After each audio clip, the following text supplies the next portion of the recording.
Hello everyone, welcome to my channel Learn Sporty with Sia Classes।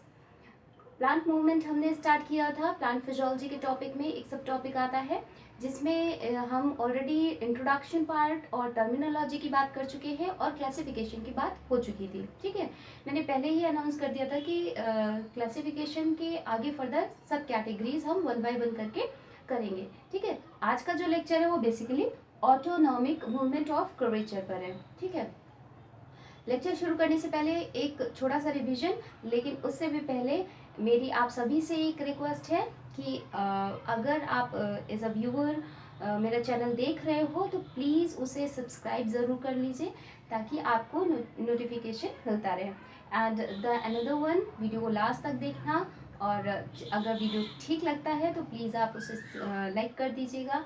अगर video नहीं अच्छा लगता है तो डिसलाइक कर देना।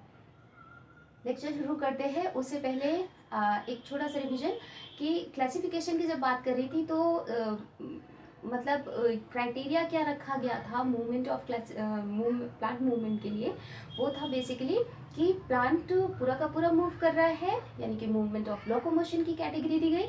और दूसरी जो कैटेगरी थी वो अगर प्लांट होल प्लांट मूव ना करके, जैसा कि हाई प्लांट्स में होता है, ठीक है, वो पूरा का पूरा प्लांट मूव नहीं कर रहा था बल्कि क्या हो रहा था कि केवल प्लांट का कोई पार्ट अपने ओरिएंटेशन में कोई चेंज कर रहा था। ठीक है, तो उसी के बेसिस पे ये दो कैटेगरीज दी गई थी। ठीक, इसके अलावा जो प्लांट मूवमेंट था उसको मैं पहले भी बता चुकी हूँ। दोनों ही केसेस में, चाहे मूवमेंट ऑफ लोकोमोशन की बात करें चाहे मूवमेंट ऑफ कर्वेचर की बात करते हैं, तो उसका बेसिक क्या रखा गया था, वो बेसिकली कि स्टिमुलस का टाइप क्या है। ठीक है, स्टिमुलस दैट मीन्स कि वो ऑटोनॉमिक है, दैट मीन्स इंटरनली है या फिर एक्सटर्नल एनवायरनमेंट की वजह से। ठीक है, तो उसी के बेसिस पे इसको मूवमेंट ऑफ कर्वेचर में भी दो कैटेगरीज आती हैं। एक होता है ऑटोनॉमिक, दूसरा होता है पैराटोनिक। पैराटोनिक उस कैटेगरी को कहेंगे जब स्टिमुलस एक्सटर्नली प्रोवाइड किया जा रहा है।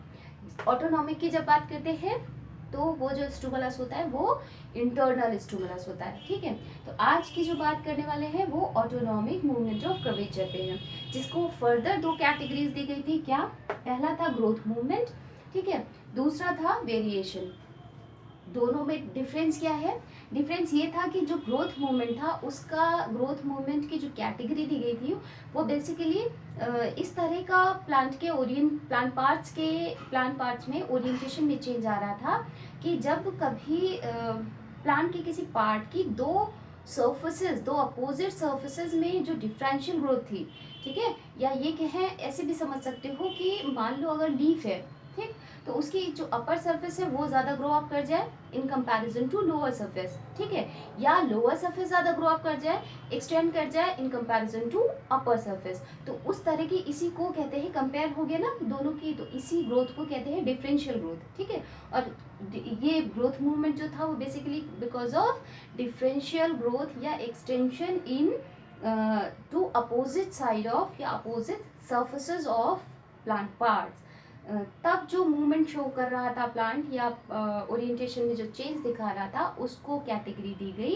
ग्रोथ मूवमेंट ऑफ कर्वेचर की। ठीक है, इसमें फर्दर दो कैटेगरीज आती हैं on the basis of surface, कि कौन सी वाली सरफेस, अपर सरफेस ज़्यादा एक्सटेंड कर रही है या फिर लोअर सरफेस ज़्यादा एक्सटेंड कर रही है। उसी के बेसिस पे इसे दो कैटेगरीज दी गई, हाइपोनेस्टी हो सकता है या फिर एपिनेस्टी हो सकता है। यहाँ पर मैंने एग्जाम्पल लिया है ये, और ये पाया किस में जाता है, मतलब किस किस प्लांट पार्ट में हो सकता है, ये फ्लावर में हो सकता है, ये बड में हो सकता है, ये लीफलेट्स में हो सकता है, लीफ ब्रांचेस में हो सकता है, लीव्स में हो सकता है।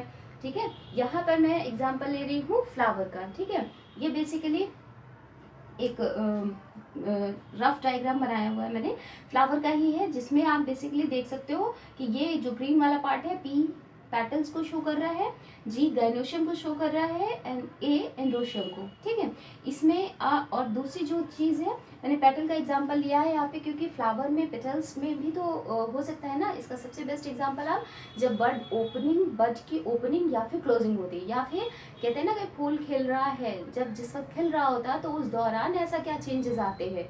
ठीक है, और ऐसा क्या प्लांट में चेंजेस आ जाते हैं या पेटल्स में क्या ऐसा ओरिएंटेशन में चेंज आ जाता है जिसकी वजह से वो उसकी पत्तियां खुलती या बंद होती, तो एक तरह से हो गया ना मूवमेंट। तो कोई पर्टिकुलर प्लांट पार्ट ही तो कर रहा है, तो ये कैटेगरी हो गई ऑटोनोमर की, और मूवमेंट ऑफ कर्वेचर हो गया। ये दोनों बातें तो इस पे प्रूफ हो गई, ठीक है। थर्ड कैटेगरी आती है, अब सर्फेसेस की बात आती है, ठीक, क्योंकि क्या कह रहा था कि डिफरेंशियल ग्रोथ होनी चाहिए, राइट। तो होता क्या था कि पहले तो आप ये समझ लो कि सर्फेसेस कौन कौन सी होती है। अगर पैटर्न की बात करें, चाहे लीफ की बात करें, पहले भी मैंने बताया था किसी लेक्चर में कि जब भी एडैक्सियल की बात हो, दैट मीन्स जिसमें डी है, एडैक्सियल ऐसे लिखते हो ना, ADAXIAL, ठीक है, एडैक्सियल, डी से याद रखो, एडैक्सियल का D and D for dorsal, ठीक, और dorsal means upper, right. And next one क्या हो जाएगा, अबैक्सियल की जब भी बात आएगी, दैट मीन्स ये साइंटिफिक लैंग्वेज है, ये टर्मिनोलॉजी पता होनी चाहिए। आप किसी भी जब तक कि आपके फंडामेंटल्स नहीं क्लियर होंगे तब तक कि आप खुद से मतलब कम्पिटिटिव एग्जाम्स तो या कहीं पर भी आप करो, नॉलेज होनी चाहिए, ठीक है।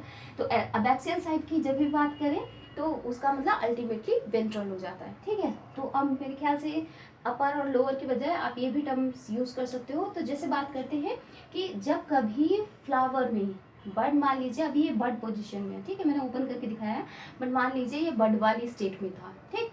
तो उस दौरान क्या हुआ कि जब कभी अपर सरफेस ज़्यादा एक्सटेंड कर गई, ठीक है, एक्सटेंड कर गई, और in comparison to lower surface या फिर in comparison to abaxial surface, तब ये कहलाता है एपी नेस्टी। एपी का मतलब ऊपर, नेस्टी का मतलब सरफेस से है, ठीक है। अब यहाँ पे आप देख सकते हो क्या कि इनका जब भी, और ये होगा कब, जब बर्ड ओपन हो रही होगी या फ्लावर ओपन हो रहा होगा, तो क्या होगा कि पेटल इन कंपैरिजन टू, ये वाला रेड वाला लाइन देख सकते हो आप कि ये ज़्यादा बड़ा है ना, इसकी लेंथ ज़्यादा है in comparison to this length, ठीक।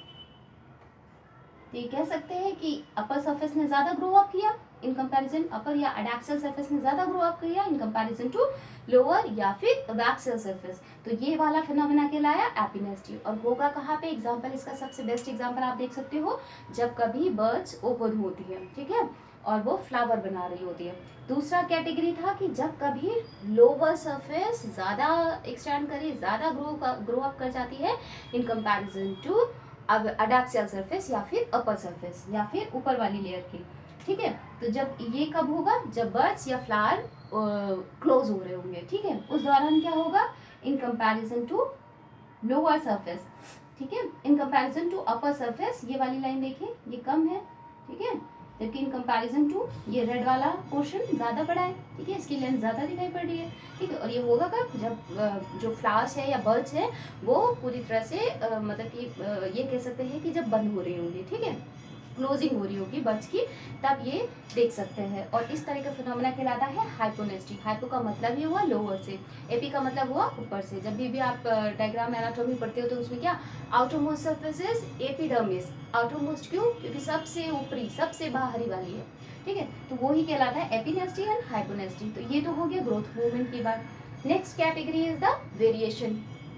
जब कभी वेरिएशन की बात करते हैं तो इसमें बिकॉज ऑफ, जैसे कि इसमें differential growth of two opposite side की बात हो रही थी, यहाँ पर क्या है कि इसमें जो वेरिएशन वाला जो मूवमेंट था वो प्लांट तब शो करता था जब कभी बिकॉज ऑफ टर्जिडिटी में चेंज आ रहा है, ठीक है, प्लांट सेल की जब टर्जिडिटी में चेंज आता है तब वेरिएशन शो करता है, राइट। लेकिन अब आपके दिमाग में ये बात आनी चाहिए, अरे नेस्टिक मूवमेंट में भी तो था, वो तो पैराटॉनिक था, फिर उसको अलग कैटेगरी क्यों दी गई, या वेरिएशन को भी नेस्टिक में ही पढ़ लेते, अभी यहाँ पे क्यों पढ़ रहे हैं, ठीक। तो वो बिकॉज ऑफ, मतलब वैसे तो आपको अलग अलग बुक्स में पढ़ोगे तो कुछ कुछ भी मिल सकता है, ठीक है, लेकिन मेरे हिसाब से ये जो क्राइटेरिया है वो सबसे बेस्ट है। क्यों, क्योंकि हम स्टिमुलस को ज़्यादा मेन मतलब प्रायोरिटी दे रहे हैं, क्या कि स्टिमुलस को ही लेकर के कैटेगरी दी गई थी, ऑटोनोमस या फिर ऑटोनोमिक या फिर पैराटोनिक, ठीक है। तो यहाँ पर जो ये नेस्टिक मूवमेंट इसलिए नहीं हो सकता, मतलब कि टर्जिडिटी वहाँ पर भी है, टर्जिडिटी की बात यहाँ पर भी है, लेकिन वहाँ पे जो टर्जिडिटी चेंज हो रही थी, ठीक है, वो because of external stimulus, touch me not, seismonastic movement, जब आप पत्ती को छूते हो, है ना, तभी वो चेंज आपको दिखाता है। जबकि यहाँ पे वेरिएशन में क्या है, वो इंटरनली है, ठीक है, इंटरनल ही चेंजेस आ रहे हैं, और वो सारे प्लांट्स में तो नहीं, सबसे बेस्ट एग्जांपल इसका देखा गया था डेस्मोडियम में। ठीक है, डेस्मोडियम की थोड़ा सा मोर्फोलॉजी बनाने की कोशिश की है। उसमें बेसिकली होता क्या है, जितने भी ये नास्टिक मूवमेंट और ये सारे मूवमेंट्स वगैरह शो करते हैं, उसमें ज़्यादातर आप देखोगे वो एग्जाम्पल में वो प्लांट्स में ज़्यादा ऑब्जर्व किया गया है, रिसर्चेस हुई हैं जिसमें लीफलेट्स वगैरह होती हैं। ठीक है, उसमें इजीली ऑब्जर्व कर सकते हैं इस वजह से। तो इसमें क्या होता है, एक मेन ब्रांच होती है, बाकी लेटरल लीफलेट्स होती है ऐसे। ठीक है, एक वर्टिकल, बाकी दो लेटरल लीफलेट्स होंगी। ठीक है, ये दोनों लीफलेट्स कहलाती है। जो डॉटेड है वो मैंने केवल इनका पोजीशन बताई है कि डे टाइम में ये वाली पोजीशन रहती है ऐसे अबव होंगी, और जबकि नाइट टाइम में जब कभी होता है तो वो डाउन हो जाती है। ठीक है, कौन, लीफलेट्स। और ये होता क्यों है, बिकॉज ऑफ टर्जिडिटी में चेंज आ रहा है। ठीक है, due to change in turgidity. और इसका भी इसी वजह से डेस्मोडियम का जो प्लांट है उसे टेलीग्राफ प्लांट भी कहते हैं। टेलीग्राफ का मतलब ही है कि कोई ना कोई मैसेज दे रहा है, कोई कुछ प्लांट कम्युनिकेट करने की कोशिश कर रहा है ना। या फिर ये भी कहे कि इसको डांसिंग प्लांट भी कहते हैं। ठीक है, डांसिंग प्लांट क्यों, क्योंकि कभी लीव्स ऐसे, कभी लीव्स ऐसे। जब आप वो बनाते हो ना, एक जो कार्टून वाला रहता है, तो उसमें वो जो ऐसे बुक को ओपन करते हैं तो उसमें लगता है कि एक ही कार्टून है, वो सारे पेजेस पे बना रहता है कॉर्नर साइड पे, और फिर देखते हैं तो लगता है कि वो ही कोई एक ही बंदा है, वो ही डांस कर रहा है या मूवमेंट शो कर रहा है ना। तो ये भी तो ऐसे ऐसे ऐसे, मतलब उसने ऐसे किया, फिर ऐसे किया, फिर ऐसे किया, फिर ऐसे किया। तो इस वजह से इसको डांसिंग प्लांट भी बोलते हैं या फिर टेलीग्राफ प्लांट बोलते हैं। ठीक है, तो ये इस तरह से ये वेरिएशन की कैटेगरी है, कि वेरिएशन में इस तरह से मूवमेंट शो करता है या मूवमेंट ऑफ कर्वेचर की कैटेगरी दी गई है। ठीक है, this is all about today's lecture. अगर कहीं पे भी कुछ ना समझ में आया हो तो प्लीज़ आप कमेंट सेक्शन में क्वेश्चन करके पूछ सकते हो, और वीडियो अच्छा लगा हो तो लाइक कर दीजिएगा, वीडियो नहीं अच्छा लगा हो तो डिसलाइक कर दीजिएगा, और please subscribe the channel. And जब भी हम अब नेक्स्ट टाइम मिलेंगे तो इसके बाद जो सेकंड कैटेगरी थी ऑटोनॉमिक में ही, ऑटोनॉमिक मूवमेंट ऑफ कर्वेचर में बेसिकली वो पैराटॉनिक वाला। ठीक है, ऑटोनॉमिक